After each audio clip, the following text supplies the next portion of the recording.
Hello and welcome to today's episode on Life Saving Aid. Today we are going to be looking at dog bites and what you can do in order to reduce complication, especially the rabies infection that comes as a result of being bitten by a dog infected with rabies. It's important to note that if the right actions are not taken and the victim comes down with rabies infection, the mortality, that means the likelihood of dying, is almost 100%.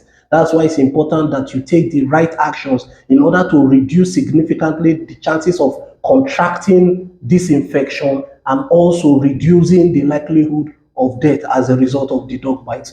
What are the things you do? First and foremost, you must get to safety. It means that if you're in an environment where you've been bitten by a dog, please and please, the first thing you should do is get to safety. If you don't do that, the possibility of being bitten over and over again by the dog is increased. Two, when you get to safety, what do? You look for clean running water and a soap, clean running water and a soap, and wash off the sites of the injury.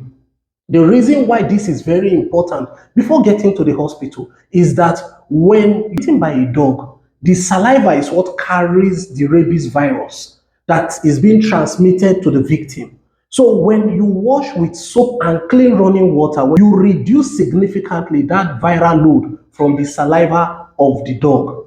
Now, because you don't have a way of telling which dog has rabies and which does not, it's important that you carry out all these steps as we've listed. You get to safety, you look for clean running water and soap and wash off the injury for at least 15 to 20 minutes.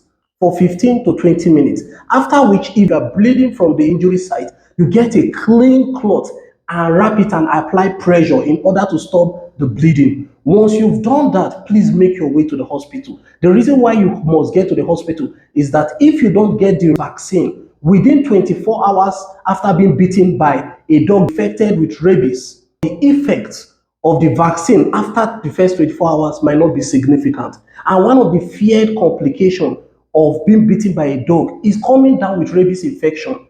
The likelihood, in short, it's as good as there is no cure. Okay, the likelihood of surviving it is almost zero, and that's why you must take these steps as soon as you can in order to reduce significantly the risk of coming down rabies infection and increase the chance of surviving that incident. It might look simple, but it is very, very helpful and it can be life-saving. I hope this information helps someone out there. Share this video so that together we can help save a life.